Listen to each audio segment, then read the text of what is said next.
Hello everyone, स्वागत है आप सभी का आज का एक और नया वीडियो में। और यह वीडियो सीधे मैट्रिक बोर्ड परीक्षा में पूछे जाने वाले हैं, जो कि फिजिक्स का चैप्टर मानव नेत्र से लिया गया है। तो आपको बता दें कि अगर इस चैनल पे आप नए हैं और यूट्यूब चैनल को सब्सक्राइब नहीं किए हैं तो सब्सक्राइब करके बेल आइकन को प्रेस कर दीजिए, ताकि इसी प्रकार का साइंस और सभी सब्जेक्ट का मैं वस्तुनिष्ठ और सब्जेक्टिव प्रश्न लेकर आते रहूँगा। तो चलिए वीडियो को चालू करते हैं और देखते हैं पहला प्रश्न। तो पहला प्रश्न दिया गया है कि दृष्टि दोष क्या है, यह कितने प्रकार के होता है। देखिए, हर बार हर साल पूछे जाने वाले प्रश्न है, बहुत ही महत्वपूर्ण प्रश्न है आपके मैट्रिक बोर्ड परीक्षा के लिए। तो इसलिए एक एक प्रश्न को ध्यान से सुनिएगा और देखिएगा।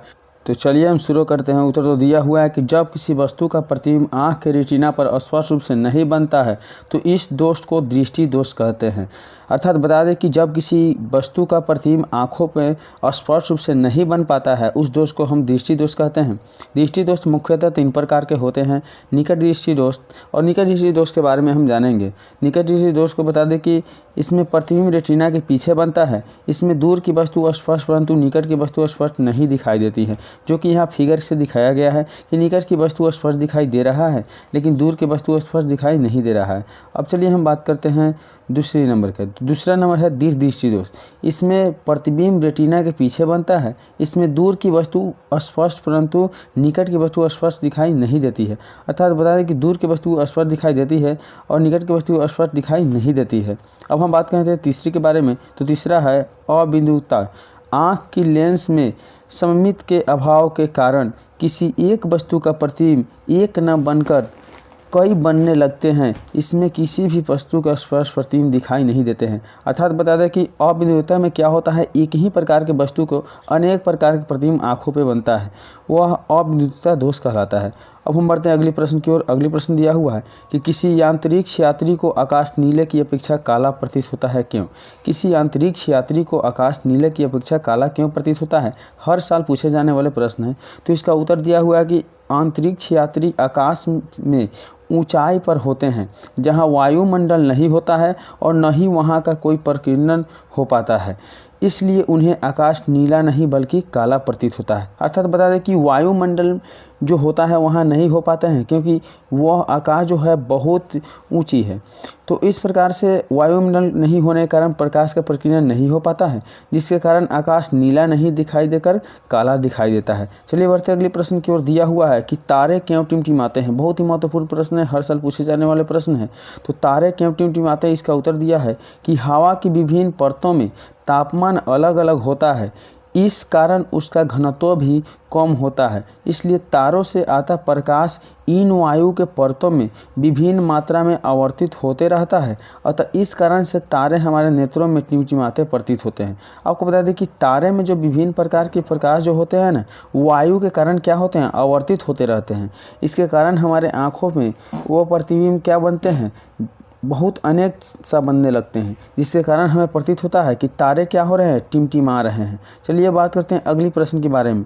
तो अगले प्रश्न दिया है कि मानव नेत्र में आइरिस का क्या अर्थ है। अर्थात मानव नेत्र में आइरिस का क्या कार्य है, मानव नेत्र में आइरिस करता क्या है। तो उत्तर दिया हुआ है कि पुतली के आकार को छोटा बड़ा कर आँख के अंदर जाने वाले प्रकाश की तीव्रता को कम या अधिक किया जाता है। आइरिस का यही काम होता है। आपको बता दें कि जब अंधेरे वाले स्थान से आप प्रकाश वाले स्थान में जाते हैं तो थोड़ा सा आपके आँख झिलमिलाने लगता है और उसके बाद यदि प्रकाश वाले स्थान से किसी अंधेरे वाले स्थान में जाते हैं तो ऐसा लगता है कि आंखों के सामने बहुत सा अंधेरा छा गया है। इसके कारण होता है कि आइरिस जो होता है ना, यही क्या होता है, छोटा पड़ जाता है। चलिए बढ़ते हैं अगले प्रश्न की ओर। तो अगले प्रश्न दिया हुआ है कि वे कौन कौन से व्यक्ति हो सकते हैं जिन्हें नेत्रदान नहीं करना चाहिए। कौन से व्यक्ति है जिसे नेत्रदान किसी को नहीं करना चाहिए, अर्थात अपनी आँख किसी दूसरों को नहीं देना चाहिए। तो निम्नलिखित रोग से ग्रसित व्यक्ति को नेत्रदान नहीं करना चाहिए, यानी जिस लोगों में ये बीमारियां दिया हो उसे नेत्रदान नहीं करना चाहिए। जैसे बीमारी है, 1 में एड्स है, 2 में हेपेटाइटिस बी या सी है, 3 में जल भीति है, 4 में तीव्र ल्यूकीमिया है, और 5 में धनुस्तंभ है, और 6 में हैजा है, और 7 में तानी का सोत्थ है, और 8 में मस्तिष्क सोत्थ है। इस प्रकार की बीमारी वाले लोग अपना नेत्र को दान नहीं कर सकते हैं। तो चलिए बढ़ते अगले प्रश्न की ओर। दिया हुआ है कि नेत्र की समंजन क्षमता से आप क्या समझते हैं, अर्थात नेत्र की समंजन क्षमता से क्या अभिप्राय है। बहुत ही महत्वपूर्ण प्रश्न है और बोर्ड परीक्षा में पूछे ही जाने वाले हैं।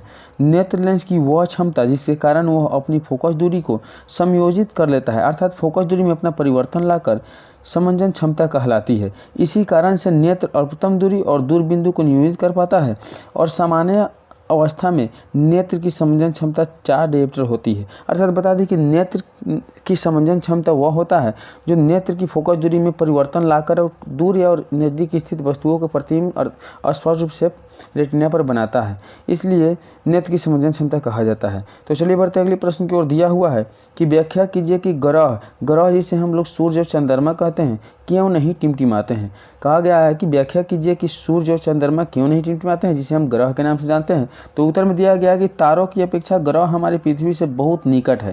तारों की अपेक्षा ग्रह जो है हमारे पृथ्वी से बहुत निकट है, उन्हें विस्तृत स्रोत की तरह माना सकते हैं।